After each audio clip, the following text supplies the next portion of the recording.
Hello everyone. Current affair की हमारी series में आज हम चर्चा करने वाले हैं भारत में वर्ष 2023 में आयोजित होने वाले प्रमुख महोत्सव और आयोजन की। सबसे पहले द्वितीय उन्मेष साहित्य महोत्सव। सबसे पहले हम देख लेते हैं कौन कौन से महोत्सव हैं जिनकी चर्चा करनी है। कुछ ऐसे आयोजन हैं जो कि या तो बहुत रिसेंटली आयोजित होना शुरू हुए हैं, इस वजह से इनका महत्व उतना नहीं है, और कुछ आयोजन ऐसे हैं जो कि एग्ज़ाम में बहुत ज़्यादा पूछे जाते हैं। ठीक है, तो चाहे वो रिसेंटली आयोजित होना शुरू हुए हों या बहुत लंबे समय से आयोजित हो रहे हों, उनके बारे में प्रश्न पूछे ही जाते हैं क्योंकि वो उस तरीके के महत्व रखते हैं। ठीक है, तो ये जो उन्मेष साहित्य महोत्सव है ये बहुत महत्वपूर्ण नहीं है। हाल ही में इनके बारे में कोई ऐसे बड़े न्यूज़ वगैरह नहीं आए हैं, तो इसको हम चाहें तो स्किप कर सकते हैं। नेक्स्ट है कान फिल्म फेस्टिवल 2023। कान ये एक जगह का नाम है, फ्रांस में स्थित है। ठीक है, इसी वजह से इसको कान फिल्म फेस्टिवल कहा जाता है, जगह के नाम की वजह से इसको कान नाम पड़ा है। ठीक है, तो कान फिल्म फेस्टिवल 2023 कहाँ किस देश में आयोजित हुआ है? फ्रांस में। ठीक है, और यहाँ पे इस फिल्म फेस्टिवल में बहुत सारे डिफरेंट कैटेगरी में प्राइज़ दिए गए हैं। इसमें जो थीम था इस फेस्टिवल का जो थीम था वो था भारत की रचनात्मक अर्थव्यवस्था का प्रदर्शन। ठीक है, इस फिल्म फेस्टिवल का थीम क्या था? भारत की रचनात्मक अर्थव्यवस्था का प्रदर्शन। भारत का जो एंटरटेनमेंट इंडस्ट्री है ये किस तरीके से नए विचारों को, नए तकनीक को किस तरीके से एकोमोडेट कर रहा है पूरे एंटरटेनमेंट इंडस्ट्री में, उन सभी चीज़ों के बारे में ये थीम रखा गया था, भारत की रचनात्मक अर्थव्यवस्था का प्रदर्शन। ठीक है, नेक्स्ट गज उत्सव कहाँ पर मनाया जाता है? काजीरंगा राष्ट्रीय उद्यान असम में, हाथियों के लिए फेमस है। ठीक है, काजीरंगा राष्ट्रीय उद्यान असम। नेक्स्ट है 5वां ग्लोबल आयुर्वेद फेस्टिवल, स्किप कर सकते हैं।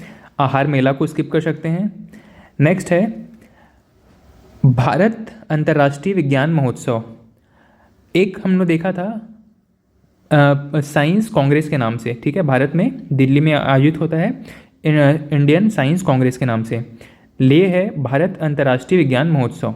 ठीक है, इसमें जनवरी 2023 के आसपास इसका आयोजन होता है हर वर्ष, और जो 2023 का आयोजन था ये आयोजित हुआ था मौलाना आज़ाद राष्ट्रीय प्रौद्योगिकी संस्थान भोपाल में। ठीक है, जैसे कि इसके नाम से स्पष्ट हो रहा है कि विज्ञान महोत्सव है, मतलब विज्ञान प्रौद्योगिकी इन्हीं पर ही इनका फोकस होगा। ठीक है, तो इसमें कोई बहुत ऐसा प्रश्न नहीं है जो कि डिफरेंट टाइप का या कुछ यूनिक टाइप का कोई पॉइंट हो, ऐसा नहीं है इसमें। ठीक है, तो साइंस कांग्रेस कहाँ पर आयोजित हुआ है, अंतर्राष्ट्रीय विज्ञान महोत्सव कहाँ पर आयोजित हुआ है, इन दोनों को अलग अलग याद रखना है। नेक्स्ट है SCO, संघाई कोऑपरेशन ऑर्गेनाइजेशन, संघाई सहयोग संगठन। ये जो संघाई कोऑपरेशन ऑर्गेनाइजेशन है इसमें कई तरीके के इवेंट आयोजित होते हैं। वैसे SCO एक ग्रुप है जो कि चीन को केंद्र में रख करके बनाया गया है, और यहाँ पे SCO के ही फिल्म महोत्सव भी आयोजित हुए हैं। ठीक है, तो इसमें फिल्म महोत्सव उतना महत्वपूर्ण नहीं है जितना कि SCO का जो पॉलिटिकल या IR वाली मीटिंग होती है, इंटरनेशनल रिलेशन वाली जो मीटिंग होती है वो ज़्यादा महत्वपूर्ण होती है।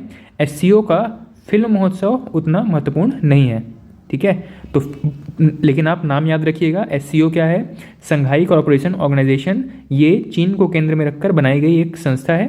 ठीक है, जैसा कि ब्रिक्स है वैसा ही SCO है। नेक्स्ट है प्रवासी भारतीय दिवस, ये बहुत महत्वपूर्ण है। ठीक है, हमने अभी इतिहास खत्म किया है और इतिहास में गांधी जी का जब चर्चा चल रहा था तब हमने प्रवासी भारतीय दिवस के बारे में चर्चा किया था। ठीक है, तो जनवरी 2023 में 9 जनवरी 2023 को गांधी जी भारत वापस लौटे थे दक्षिण अफ्रीका से, इसीलिए इस दिन को प्रवासी भारतीय दिवस के रूप में हर साल मनाया जाता है। इस वर्ष प्रवासी भारतीय दिवस का आयोजन कहाँ पर किया गया था? इंदौर मध्य प्रदेश में। मुख्य अतिथि कौन थे? गुआना, फ्रेंच गुआना जो कि दक्षिण अफ्रीका कॉन्टिनेंट में है, फ्रेंच गुआना के राष्ट्रपति मोहम्मद इरफान अली, मोहम्मद इरफान अली ये इस कार्यक्रम के मुख्य अतिथि थे। और मुख्य विषय क्या था? तो प्रवासी लोगों से ही संबंधित विषय रहे होंगे। विषय बहुत महत्वपूर्ण नहीं है लेकिन मुख्य तिथि बहुत महत्वपूर्ण है। ठीक है, स्थान याद रखना है, मुख्य तिथि याद रखना है और डेट याद रखना है कि कब से कब तक आयोजन हुआ था। ठीक है, स्पेशली 9 जनवरी 2023 को 9 जनवरी को प्रवासी भारतीय दिवस मनाया जाता है, लेकिन एक दिन आगे और एक दिन पीछे, ये पूरा जो 2-3 दिन का स्लॉट है इसमें मुख्य आयोजन किए गए होंगे। ठीक है, नेक्स्ट है 9 जनवरी 2015 को दक्षिण अफ्रीका से महात्मा गांधी भारत लौटे थे। ये फैक्ट मैंने अभी आपसे चर्चा किया और इसी की याद में हम हर वर्ष प्रवासी भारतीय दिवस मनाते हैं। ठीक है, नेक्स्ट है विशिष्ट पुस्तकालय महोत्सव, इसको आप स्किप कर सकते हैं। नेक्स्ट है राष्ट्रीय युवा महोत्सव, इसको भी आप स्किप कर सकते हैं। नेक्स्ट चर्चित व्यक्तित्व के बारे में, वर्ष 2023 के प्रमुख चर्चित लोगों के बारे में अगर बात करें तो प्रधानमंत्री मोदी जी का नाम कैसे पीछे रह सकता है। बहुत वर्ल्ड लेवल पे इनका नाम एक फेमस लीडर के तौर पर उभर करके आया है। जब से अपना कार्यकाल संभाले हैं तब से इनको अलग अलग देशों में बहुत सारे सम्मान प्राइजेस दिए गए हैं।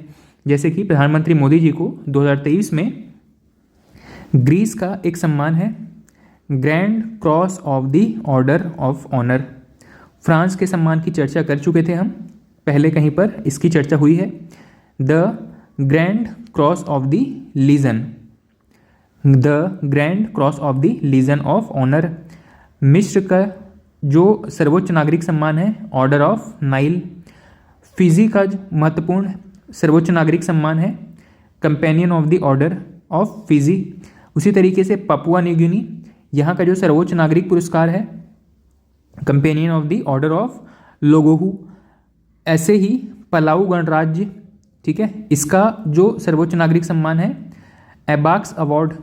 उसी तरीके से लोकमान्य तिलक राष्ट्रीय पुरस्कार और साथ ही इनको लता दीनानाथ मंगेशकर पुरस्कार फर्स्ट एडिशन, जो सबसे पहला पुरस्कार था, वो भी मोदी जी को ही प्राप्त हुआ है। इसके अलावा मोदी जी के बारे में मॉर्निंग कंसल्ट नाम की एक संस्था ने ये बताया है, ये घोषणा किया है कि मोदी जी की फैन फॉलोइंग इस समय विश्व में 78% के आसपास है। ठीक है, ये इस रैंकिंग के साथ ये दुनिया के सबसे लोकप्रिय नेता के तौर पर उभरे हैं। ठीक है, और साथ ही रैंकिंग में फर्स्ट नंबर पर हैं मैक्सिको के राष्ट्रपति और सेकंड नंबर पर हैं स्विट्ज़रलैंड के राष्ट्रपति। ठीक है, मैक्सिको के राष्ट्रपति Andres Manuel Lopez Obrador, Andres Manuel Lopez Obrador, ये मैक्सिको के राष्ट्रपति हैं और दूसरे व्यक्ति जो कि स्विट्ज़रलैंड के राष्ट्रपति हैं एलन बर्सेट। अब यहाँ पे इनका नाम बहुत याद रखने के लिए माथापच्ची नहीं करना है, ये याद रखना है कि मॉर्निंग कंसल्टेंट के द्वारा प्रधानमंत्री मोदी जी को सबसे लोकप्रिय नेता का दर्जा प्राप्त हुआ है। ठीक है, इसके अनुसार मॉर्निंग कंसल्टेंट नाम की संस्था के अनुसार। ठीक है, नेक्स्ट योगी आदित्यनाथ जी के बारे में, इनको भारत रत्न डॉक्टर अंबेडकर अवार्ड प्राप्त हुआ है। ठीक है, भारत रत्न नहीं, डॉक्टर अंबेडकर अवार्ड प्राप्त हुआ है। अब ये अवार्ड का ही नाम है भारत रत्न डॉक्टर अंबेडकर अवार्ड। ठीक है, किसके द्वारा दिया जाता है? बुद्धांजलि रिसर्च फाउंडेशन के द्वारा। अब आपको इसमें कंफ्यूज नहीं होना है कि भारत रत्न प्राप्त हो गया है क्या योगी आदित्यनाथ जी को, ये प्राप्त नहीं हुआ है भाई। इस अवार्ड का ही नाम है भारत रत्न डॉक्टर अंबेडकर अवार्ड। ये किसको प्राप्त हुआ है? योगी आदित्यनाथ जी को। नेक्स्ट, पूर्व राष्ट्रपति डॉक्टर मनमोहन सिंह जी के बारे में हमने एक चर्चा किया था। इनको लाइफ टाइम अचीवमेंट अवार्ड प्राप्त हुआ है। किस स्थान में? ब्रिटेन में। और किसके द्वारा दिया गया है? इंडिया यूके अचीवर्स ऑनर्स के द्वारा ये प्राइज़ दिया गया है। इकोनॉमी के फील्ड में इनका जो लाइफ टाइम कंट्रीब्यूशन रहा है, इसके लिए इनको ये अवार्ड दिया गया है। नेक्स्ट प्रमुख व्यक्ति हैं अजय बंगा। अजय बंगा जो है वो वर्ल्ड बैंक के अध्यक्ष नियुक्त किए गए हैं, 14वें नंबर के अध्यक्ष हैं वर्ल्ड बैंक के। ठीक है, और इससे पहले ये मास्टर कार्ड जो एक क्रेडिट कार्ड और डेबिट कार्ड की जो कंपनी है, ठीक है, तो इस कंपनी के सीईओ रह चुके हैं, ठीक है, कौन? अजय बंगा। इसके अलावा ये भारतीय मूल के प्रथम व्यक्ति हैं जिन्हें विश्व बैंक का सदस्य बनाया गया है, ठीक है, और इसके अलावा 2016 में पद्मश्री से सम्मानित हो चुके हैं अजय बंगा, ठीक है। तो अजय बंगा जी के बारे में 2-3 चीज़ें याद रखनी है।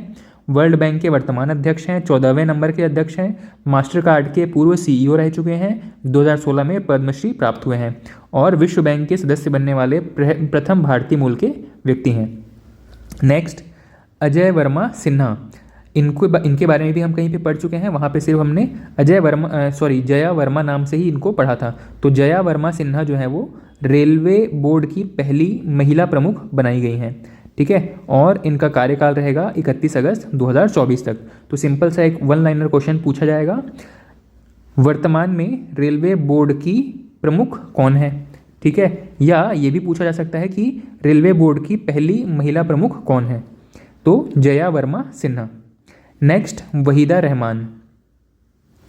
वहीदा रहमान कौन है? तो भारतीय अभिनेत्री हैं, फिल्मों में इनके बारे में आपने सुना ही होगा, देखा ही होगा इनको। इनके बारे में चर्चा का विषय भी क्या है? इन्हें दादा साहेब फाल्के अवार्ड 2023 प्राप्त हुआ है। पूछा जाता है, सीधा 1 लाइन का एक क्वेश्चन पूछता है, दादा साहेब फाल्के अवार्ड 2023 किसे प्राप्त हुआ है? तो इस वर्ष का जो सम्मान है 2023 के लिए वहीदा रहमान जी को प्राप्त हुआ है। इसके अलावा इन्हें 1972 में पद्मश्री और 2011 में पद्म विभूषण भी प्राप्त हो चुका है। दादा साहेब फाल्के अवार्ड के बारे में ये चीज़ जानना ज़रूरी है कि ये भारतीय सिनेमा जगत का सबसे ऊंचा पुरस्कार है, ठीक है। दादा साहेब फाल्के अवार्ड भारतीय सिनेमा जगत का सबसे बड़ा, सबसे ऊंचा पुरस्कार है। नेक्स्ट है आर माधवन जी के बारे में, ये भी अभिनेता हैं और इनको हाल ही में भारतीय फिल्म और टेलीविज़न संस्था का अध्यक्ष बनाया गया है, ठीक है। तो ये भी एक 1 लाइनर और एक बिल्कुल टू द पॉइंट क्वेश्चन पूछा जाता है कि वर्तमान में भारतीय फिल्म और टीवी संस्था के नए अध्यक्ष कौन हैं? आर माधवन। इनको हाल ही में इनकी मूवी आई थी रॉकेटरी, इनके लिए सर्वश्रेष्ठ फीचर फिल्म का राष्ट्रीय पुरस्कार भी दिया गया था, ठीक है। नेक्स्ट है राजकुमार राव। राजकुमार राव भी एक्टर हैं और इनको निर्वाचन आयोग द्वारा नेशनल आइकॉन घोषित किया गया है। जो इलेक्शन कमीशन है भारत का, उसके द्वारा नेशनल आइकॉन घोषित किया गया है मतदाता जागरूकता हेतु, ठीक है। चुनाव में वोटिंग के लिए लोगों को जागरूक करने हेतु इनको नेशनल आइकॉन के रूप में घोषित किया गया है। इनकी हाल ही कुछ टाइम पहले आई एक फिल्म थी न्यूटन, इसमें छत्तीसगढ़ के नक्सल प्रभावित क्षेत्रों में चुनाव कराने वाले अधिकारी के रूप में इनको दिखाया गया था, ठीक है। नेक्स्ट है थर्मन शनमुगरत्नम। थर्मन शनमुगरत्नम, इनके बारे में महत्वपूर्ण क्या है? सिंगापुर के नए राष्ट्रपति बने हैं और ये भारतीय मूल के व्यक्ति हैं, ठीक है। तो विशेष क्या हो गया कि भारतीय मूल के व्यक्ति को राष्ट्रपति के रूप में चुना गया है सिंगापुर में, ठीक। नेक्स्ट है डेनिस फ्रांसिस। डेनिस फ्रांसिस, इनको UNGA United Nations general assembly, United Nations general assembly, यहाँ पर इनको अध्यक्ष बनाया गया है डेनिस फ्रांसिस को, ठीक है। नेक्स्ट है professor Celeste Saulo. Professor Celeste Saulo World Meteorological Organization, विश्व मौसम विज्ञान संगठन का महासचिव बनाया गया है प्रोफेसर सेलेस्टे साउलो को, ठीक है। वर्ल्ड मेट्रोलॉजिकल ऑर्गेनाइजेशन, विश्व मौसम विज्ञान संगठन का।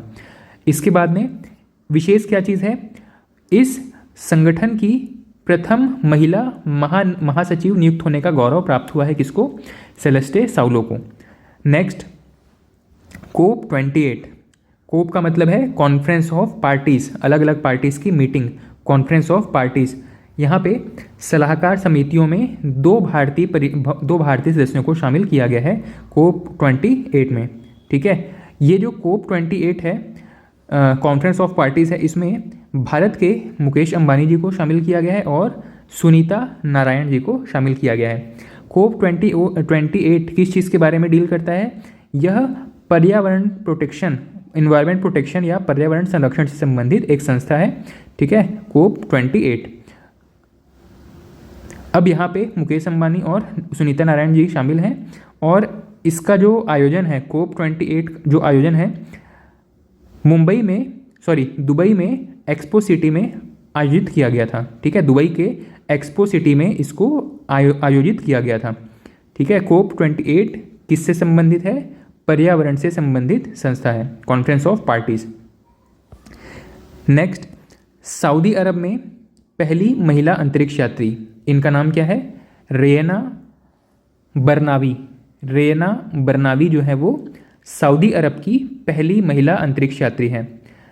सऊदी अरब या कोई भी ऐसे इस्लामिक देश जहाँ पे बहुत ट्रेडिशनल कल्चर को अपनाया जाता है और महिलाओं के लिए बहुत सारे प्रतिबंध होते हैं, ऐसे किसी देश में किसी महिला का अंतरिक्ष यात्रा करना ये बहुत ही बड़ी बात है और इसी वजह से ये जो न्यूज़ है वो हमारे लिए बहुत महत्वपूर्ण हो जाता है।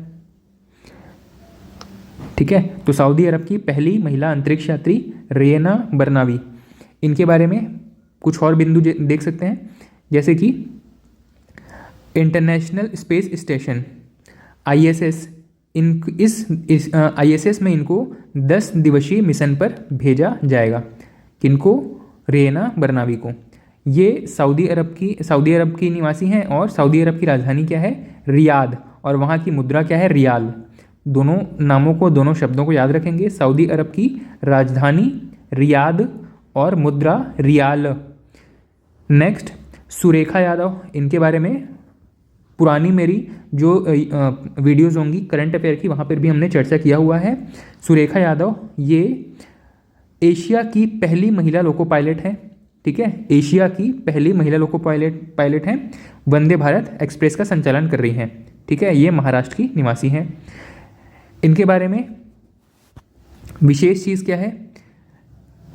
इनको यहाँ पर कोई करंट अफेयर का एक नाम मिसिंग है ऐसा लग रहा है। Next, wing commander Deepika Mishra के बारे में है। दीपिका मिश्रा विंग कमांडर भारतीय वायुसेना की प्रथम महिला अधिकारी हैं जिन्हें वीरता पुरस्कार प्राप्त हुआ है। ठीक है, विंग कमांडर दीपिका मिश्रा प्रथम महिला अधिकारी हैं जिनको कि वीरता पुरस्कार प्राप्त हुआ है। किस चीज़ के लिए?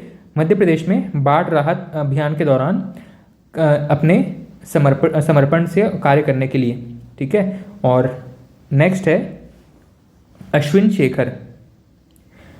अश्विन शेखर भारत के प्रसिद्ध खगोल शास्त्री हैं और इन्हीं के नाम पर अंतर्राष्ट्रीय खगोल संघ द्वारा एक छोटे ग्रह का नाम इनके नाम पर रखा गया है।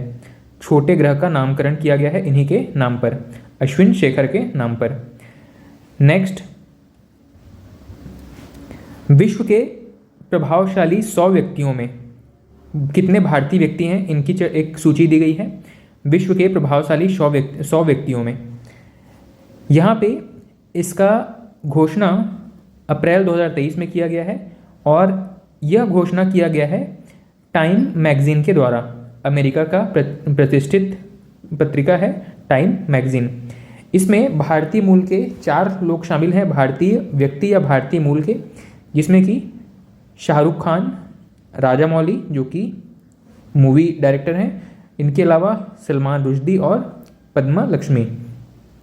इन चारों को अलग अलग कैटेगरी में अलग अलग नॉमिनेशंस के अंदर विजेता घोषित किया गया है और इनको प्रभावशाली व्यक्तियों के नामों में जो 100 व्यक्ति हैं इनके नामों में इनको सम्मान प्राप्त हुआ है। ठीक है, नेक्स्ट, इस सूची में शामिल कुछ अन्य व्यक्ति हैं जिनके की नाम या पद या इनके बारे में याद रखना परीक्षा की दृष्टि से महत्वपूर्ण है। तो अंतर्राष्ट्रीय व्यक्तित्व में एक तो हैं जो बाइडेन, अमेरिका के राष्ट्रपति हैं। नेक्स्ट हैं किंग चार्ल्स, ब्रिटेन के किंग हैं। और इसके बाद में है फूमियो किशिदा, जापान के प्रधानमंत्री हैं। लुई डी सिल्वा, ब्राज़ील के राष्ट्रपति हैं। एंथनी अल्बनीज़ ऑस्ट्रेलिया के प्रधानमंत्री हैं। ओलाफ स्कोल्ज जर्मनी के चांसलर हैं। गुस्ताव पेट्रो कोलंबिया के राष्ट्रपति हैं। और Elon Musk SpaceX company के मालिक हैं, ट्विटर के मालिक हैं, अमेरिका से बिलोंग करते हैं। इस सूची में शामिल इस सूची में शामिल व्यक्तियों में ये लोग भी शामिल है। ठीक है, तो 100 व्यक्तियों में ये कुछ महत्वपूर्ण व्यक्ति हो गए, और इसके अलावा ये जो 4 हमने नाम पढ़े ये या तो भारतीय व्यक्ति हैं या तो भारतीय मूल के हैं। ठीक है, तो इस वजह से ये सभी नाम महत्वपूर्ण हैं, और ख़ास करके ये जो अन्य नाम हमने पढ़े हैं जैसे कि बाइडेन से लेकर के एलन मस्क तक, इन सभी का नाम और जो विशेषता दिया गया है या किस देश के राष्ट्रपति या प्रधानमंत्री हैं, ये महत्वपूर्ण है। भारत का जो कह सकते हैं कि विदेश संबंध इन सभी देशों के साथ है और बेहतर संबंध है, इसीलिए इन सभी देशों के प्रमुखों के नाम आपको याद होने चाहिए। नेक्स्ट है, टाइम मैगजीन के द्वारा भी टाइम 100 नेक्स्ट करके एक लिस्ट जारी किया गया है, जिसमें से इमर्जिंग लीडर्स का एक लिस्ट जारी किया गया है। अपने अपने क्षेत्र में उभरते हुए सितारों, अपने अपने क्षेत्र में कुछ बेहतरीन काम करने वाले लोगों का एक लिस्ट जारी किया गया है, जिसमें भारतीय मूल के 4 भारतीय लोग इसमें शामिल हैं, जिसमें एक है हरमनप्रीत कौर, भारतीय क्रिकेट टीम की कप्तान है, महिला क्रिकेट टीम की कप्तान है। नेक्स्ट, नंदिता वेंकटेशन, टीबी की रोकथाम के लिए जेनेरिक दवा उपलब्ध कराने के लिए इनका योगदान है। नेक्स्ट है बीनू डेनियल, ये वास्तुकला से संबंधित है। और लास्ट है नवारुण दासगुप्ता, ये भारतीय मूल के वैज्ञानिक हैं ब्रिटेन में। इन सभी को इमर्जिंग लीडर्स अवार्ड दिया गया है टाइम मैगजीन के द्वारा 100 की लिस्ट में।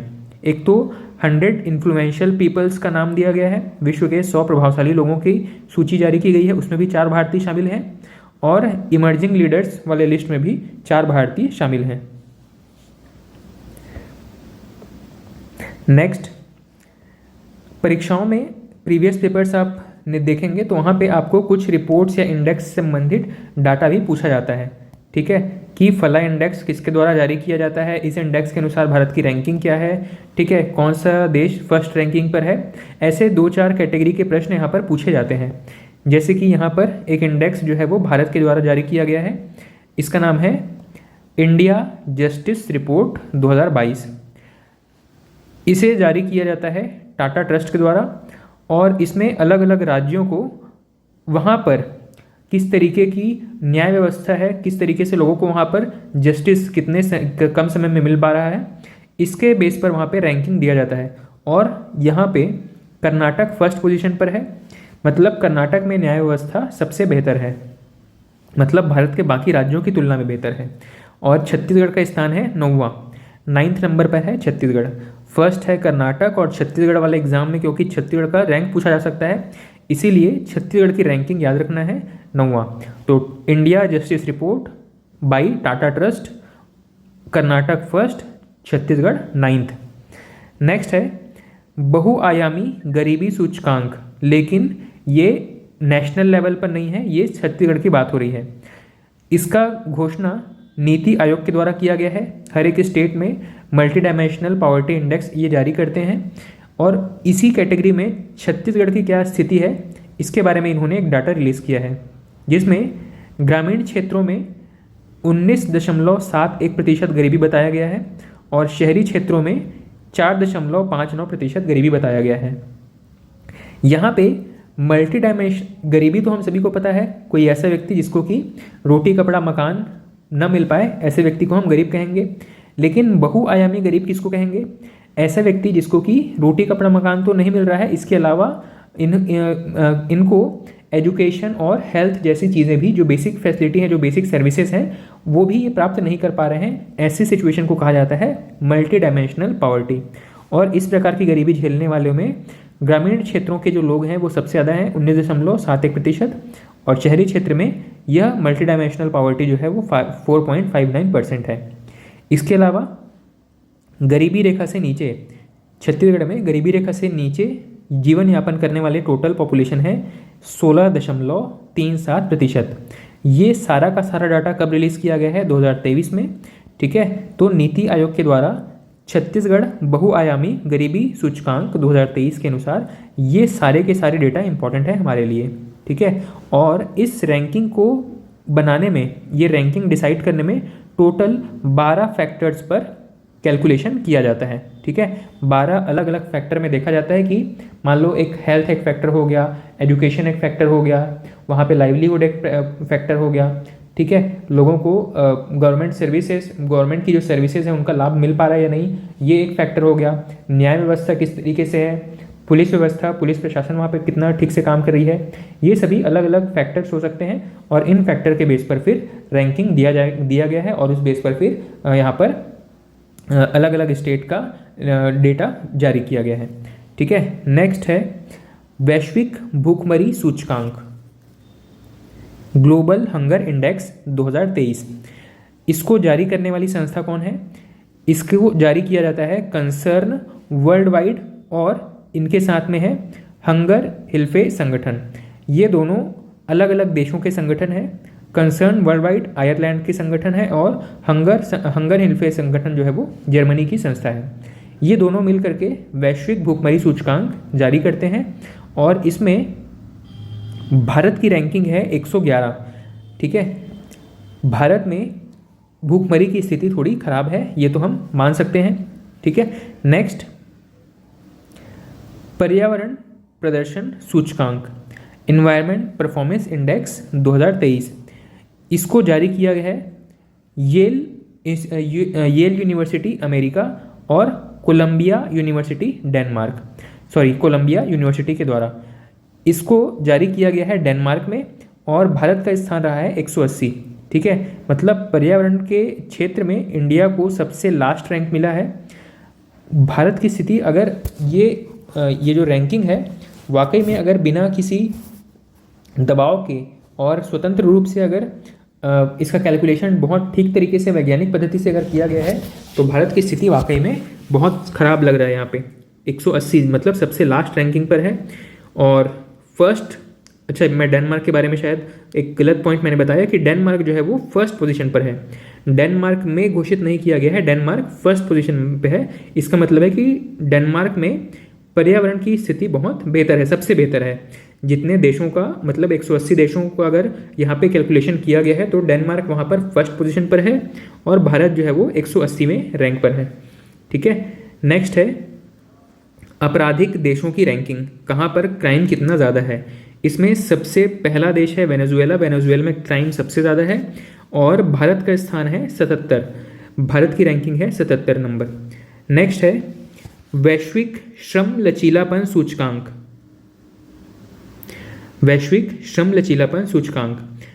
इसका जारीकर्ता संस्था है व्हाइट शील्ड, अमेरिका की संस्था है और इसमें शीर्ष स्थान पर है डेनमार्क, भारत की स्थिति है 65। नेक्स्ट है ओडीएफ,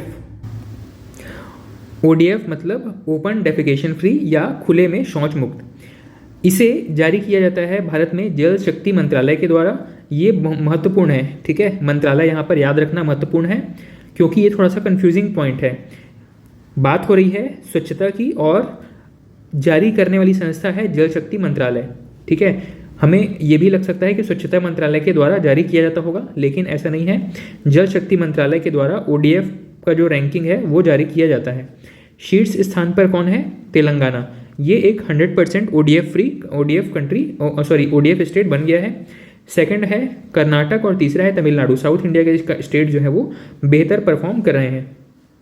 और छोटे स्टेट्स की कैटेगरी में जो गोवा है वो फर्स्ट रैंकिंग पर है। ठीक है, बड़े स्टेट्स और छोटे स्टेट्स की अलग अलग कैटेगरी है। छोटे स्टेट्स में जिनका एरिया बहुत कम है ऐसे स्टेट को शामिल किया जाता है, जैसे कि गोवा हो गया, सिक्किम हो गया। ठीक है, ऐसे एरिया को इसमें शामिल किया गया है और जो बड़े राज्य हैं उनमें तेलंगाना फर्स्ट पोजीशन पर है। नेक्स्ट है स्वच्छ वायु सर्वेक्षण, स्वच्छ वायु सर्वेक्षण 2023। इसको जारी किया जाता है केंद्रीय प्रदूषण नियंत्रण बोर्ड के द्वारा और इसमें फर्स्ट पोजीशन पर है इंदौर, मध्य प्रदेश। ठीक है, नेक्स्ट पासपोर्ट इंडेक्स के बारे में बताया गया है। ये जो पासपोर्ट इंडेक्स हैं ये अभी ओल्ड हो चुके हैं ये डेटा। पासपोर्ट इंडेक्स क्या होता है बस ये जान लीजिए यहाँ पे। हेनले पासपोर्ट इंडेक्स ये जो जारी करता संस्था है ये Henley and Partners research team है। इसमें ये बताया जाता है कि कौन से देश का पासपोर्ट कितना पावरफुल है, मतलब कितनी आसानी से आपको किसी दूसरे देश का वीज़ा मिल सकता है। जैसे कि अमेरिका को कोई व्यक्ति है वो किसी दूसरे देश में ट्रैवल करना चाहे तो उसको बहुत आसानी से किसी दूसरे देश का वीज़ा मिल सकता है, लेकिन पाकिस्तान या अफगानिस्तान के किसी व्यक्ति को अगर वीज़ा लेना है तो उनको बड़ी दिक्कत होगी। तो इस इंडेक्स में भारत की रैंकिंग क्या है और अलग अलग देशों की रैंकिंग क्या है, इसको जारी करने वाली संस्था है Henley and partner research team, ठीक है। और इस इंडेक्स का नाम है हेनले पासपोर्ट इंडेक्स और 2023 में जारी किया गया, इसलिए यहाँ पे 2023। और इसको हर साल 4 बार जारी किया जाता है, तो एक साल में हर 3 महीने में इसको जारी किया जाता है। तो यहाँ पर Q1 और Q2 इसका डाटा हमारे पास दिया गया है। Q3 और Q4 का डाटा आने पर वो डाटा इंपॉर्टेंट होगा, ठीक है। और बस इसके बारे में इतना याद रखना है कि भारत की स्थिति जो है वो बेहतर हो रही है, धीरे धीरे भारत की स्थिति बेहतर हो रही है। नेक्स्ट है वैश्विक शांति सूचकांक 2023, ग्लोबल पीस इंडेक्स 2023। इसको जारी करने वाली संस्था है Institute for Economics and Peace. Institute for Economics and Peace ये संस्था का नाम यहाँ पर महत्वपूर्ण है, ठीक है। ऐसी कुछ महत्वपूर्ण संस्थाओं के बारे में पहले भी एग्जाम में पूछा जा चुका है कि फला इंडेक्स कौन सा संस्था जारी करता है, ठीक है। तो वैश्विक शांति सूचकांक Institute for Economics and Peace के द्वारा जारी किया जाता है, यह अमेरिका की एक संस्था है।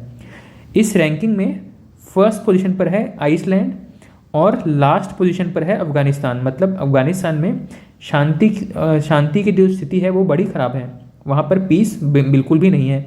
भारत की रैंकिंग कितनी है 126, भारत भी कुछ अच्छे रैंकिंग पे नहीं है। नेक्स्ट वैश्विक प्रतिभा रैंकिंग 2023, वर्ल्ड टैलेंट रैंकिंग 2023। इसको जारी करने वाली संस्था है international institute for management development और इसमें शीर्ष स्थान पर है स्विट्ज़रलैंड और भारत की स्थिति है 56। नेक्स्ट है ग्लोबल फायर पावर इंडेक्स, इसको आप स्किप कर सकते हैं। नेक्स्ट है वैश्विक लैंगिक अंतर सूचकांक, ग्लोबल जेंडर गैप इंडेक्स, ये महत्वपूर्ण है। लैंगिक अंतराल सूचकांक या लैंगिक अंतर सूचकांक 2023 जारी करने वाली संस्था है वर्ल्ड इकोनॉमिक फोरम, विश्व आर्थिक मंच। इसमें शीर्ष स्थान पर है आइसलैंड और भारत का पोजीशन है 127। ये इंडेक्स बहुत महत्वपूर्ण है, ये इंडेक्स का जो भी डेटा है वो महत्वपूर्ण है, यहाँ से प्रश्न पूछे गए हैं प्रीवियस एग्जाम्स में, ठीक है। तो global gender gap report 2023 world economic forum के द्वारा जारी किया जाता है। आइसलैंड फर्स्ट पोजीशन पर है और भारत 127वें रैंक पर है। नेक्स्ट है वर्ल्ड लिवेबिलिटी सूचकांक।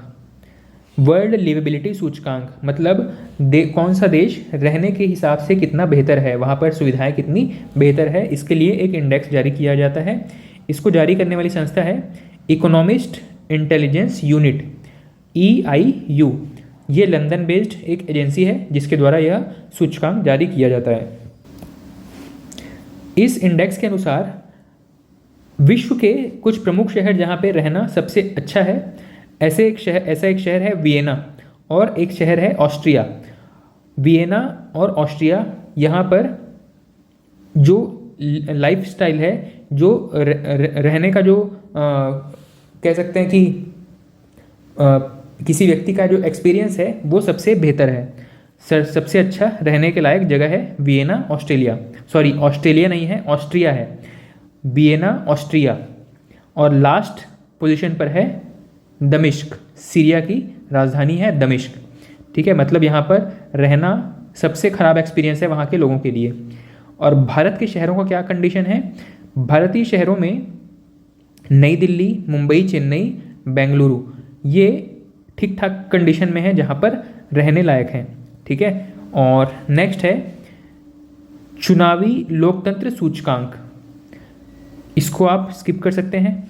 नेक्स्ट है ऊर्जा संचरण सूचकांक, ऊर्जा संचरण सूचकांक, ये महत्वपूर्ण है, इसके बारे में आपको देखना चाहिए। ऊर्जा संचरण सूचकांक में जारीकर्ता कौन है? विश्व आर्थिक मंच, वर्ल्ड इकोनॉमिक फोरम। इसमें फर्स्ट पोजीशन पर है स्वीडन और भारत की स्थिति है 67।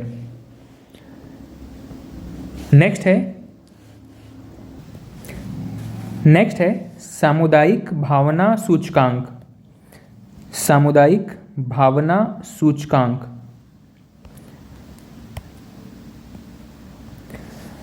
हालांकि ये बहुत महत्वपूर्ण नहीं है, लेकिन यहाँ पे चाहें तो शहरों के नाम याद रख सकते हैं कि सामुदायिक भावना सूचकांक में शीर्ष स्थान पर है टोरंटो, जो कि कनाडा में है, और भारत में नई दिल्ली को तीसरा स्थान प्राप्त हुआ है, जबकि मुंबई को छठवां स्थान प्राप्त हुआ है।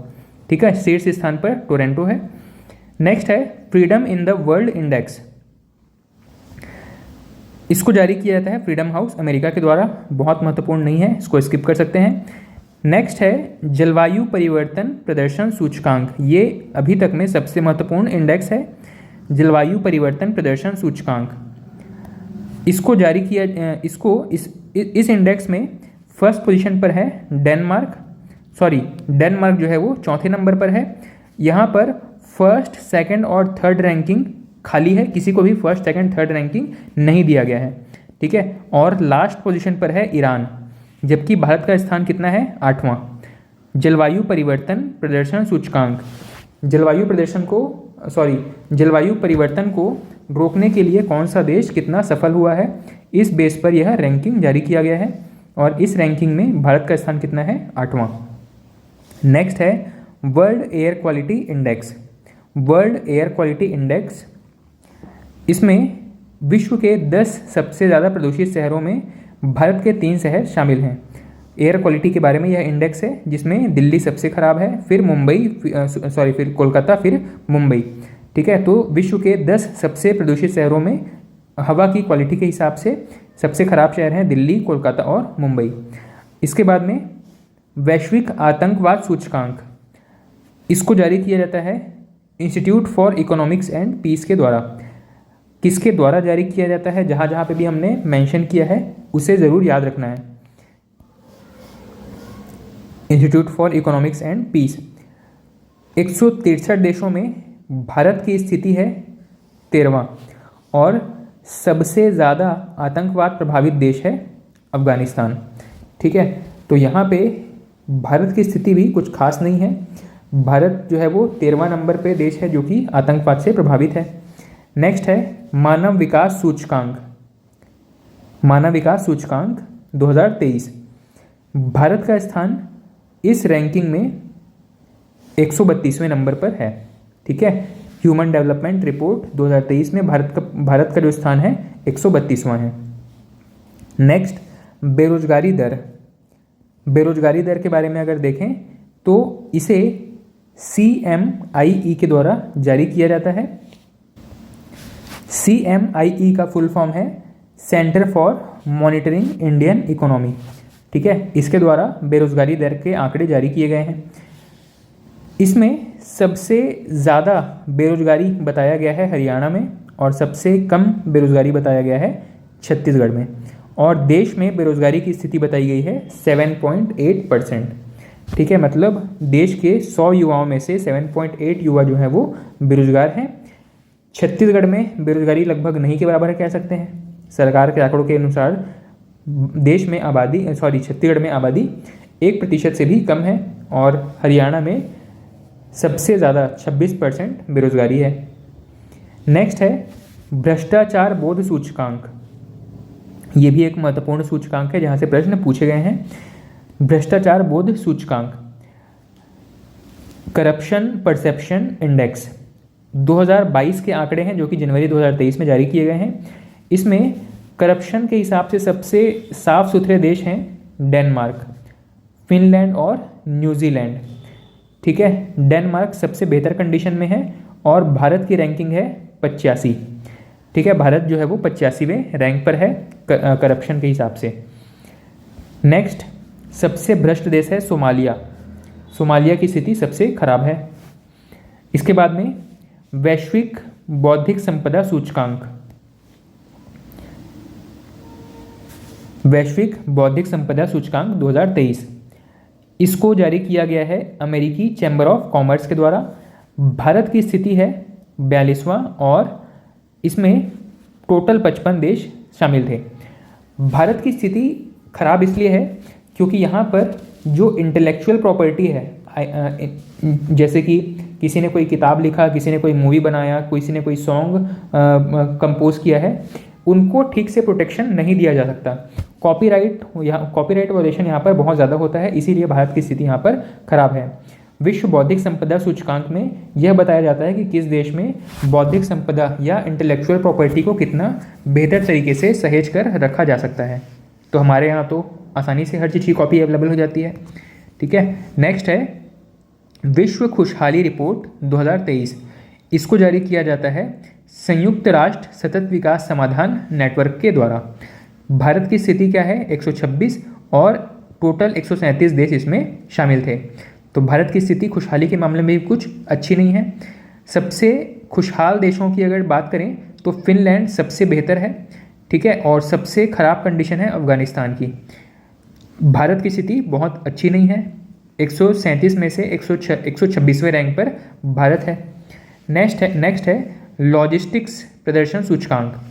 लॉजिस्टिक्स का मतलब है कि सामान को एक स्थान से दूसरे स्थान तक ले जाने में कितना कम समय लगता है और कितना कम खर्च में पहुंचाया जा सकता है।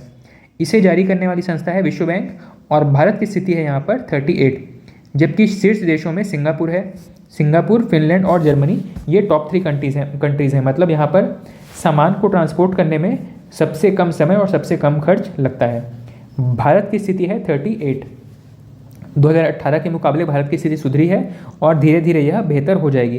ठीक है, क्योंकि जो लॉजिस्टिक्स है वो कई चीज़ों पे डिपेंड करता है कि कोई देश अभी विकसित अर्थव्यवस्था वाला है, विकासशील है या अल्प विकसित देश है। साथ ही विकासशील देश अगर है तो वहाँ पर बेसिक इंफ्रास्ट्रक्चर रेल हो गया, रोड हो गया, एयरवेज हो गया, ठीक है, या फिर सी पोर्ट हो गए, इन सभी का डेवलपमेंट किस तरीके से है, इन सभी पर डिपेंड करता है कि उस देश का लॉजिस्टिक्स कैसा होगा। ठीक है, नेक्स्ट विश्व प्रेस स्वतंत्रता सूचकांक, इसके बारे में भी प्रश्न पूछा गया है।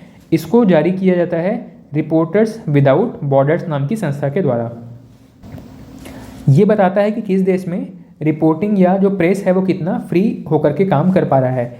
ठीक है, तो इस कंडीशन में जो टॉप कंट्रीज़ हैं वहाँ पे नॉर्वे, आयरलैंड और डेनमार्क, ये टॉप 3 कंट्रीज़ हैं। भारत की स्थिति है 161वें नंबर पर और इसमें टोटल 180 देश शामिल थे।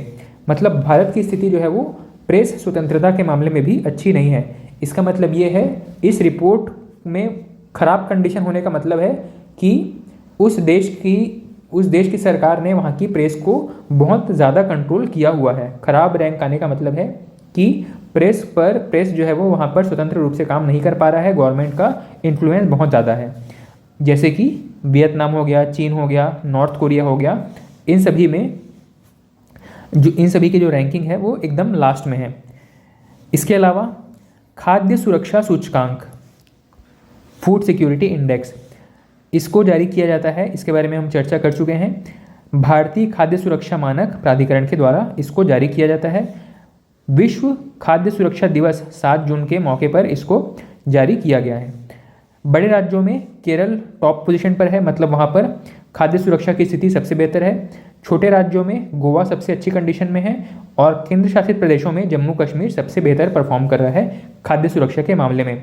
मतलब वहाँ पर सभी लोगों को भोजन जो है वो आसानी से प्राप्त हो जा रहा है, चाहे खुद कमा करके हो या फिर सरकारी स्कीम्स के अंतर्गत हो। ठीक है, नेक्स्ट है वैश्विक प्रतिस्पर्धा सूचकांक 2023, इसको जारी किया जाता है international institute for management development के द्वारा। ठीक, प्रतिस्पर्धात्मक सूचकांक का मतलब है कि किस देश में कंपटीशन कितना ज़्यादा है काम करने के लिए। तो फर्स्ट पोजीशन पर है डेनमार्क और भारत की स्थिति है 40वें नंबर पर। नेक्स्ट है QS वर्ल्ड यूनिवर्सिटी रैंकिंग, यह यूनिवर्सिटी को रैंकिंग देने वाली एक संस्था है और इसे जारी करने वाला इस QS वर्ल्ड यूनिवर्सिटी को जारी किया जाता है क्विकरली सिमोन्स नाम की एक संस्था के द्वारा। QS यहाँ पर उस संस्था का नाम है। क्विकरली सिमोन्स के द्वारा एक रैंकिंग जारी किया जाता है, उसे कहा जाता है QS वर्ल्ड यूनिवर्सिटी रैंकिंग, और 2024 के लिए आंकड़े जारी किए गए हैं, इसीलिए यहाँ पर 2024 लिखा हुआ है। भारत की स्थिति क्या है? भारत की स्थिति है 149वें नंबर पर है भारत का IIT बॉम्बे। और टॉप थ्री यूनिवर्सिटीज़ की अगर बात करें तो फर्स्ट पोजीशन पर है मैसाचुसेट्स यूनिवर्सिटी ऑफ टेक्नोलॉजी, जिसको कि हम MIT के नाम से भी जानते हैं। ये वर्ल्ड की फर्स्ट या सबसे टॉप मोस्ट यूनिवर्सिटी है इस रैंकिंग के हिसाब से। QS वर्ल्ड रैंकिंग के हिसाब से भारत का जो IIT बॉम्बे है वो इस लिस्ट में सबसे पहला है और 149वें नंबर पर है। ठीक है, भारत के यूनिवर्सिटीज़ में IIT बॉम्बे टॉप रैंकिंग पर है, लेकिन इस लिस्ट के अकॉर्डिंग वह 149वें रैंक पर है। ठीक है, जबकि इस रैंकिंग में फर्स्ट पोजीशन किसके पास है? MIT के पास में है। ठीक है, तो आज की क्लास में, आज की इस वीडियो में हम इतना ही रखते हैं। नेक्स्ट क्लास में 2023 के दौरान भारत में कौन कौन से एप्लीकेशंस और पोर्टल लॉन्च हुए हैं, इसकी चर्चा से हम अपनी स्टोरी आगे शुरू करेंगे। ठीक है, थैंक यू।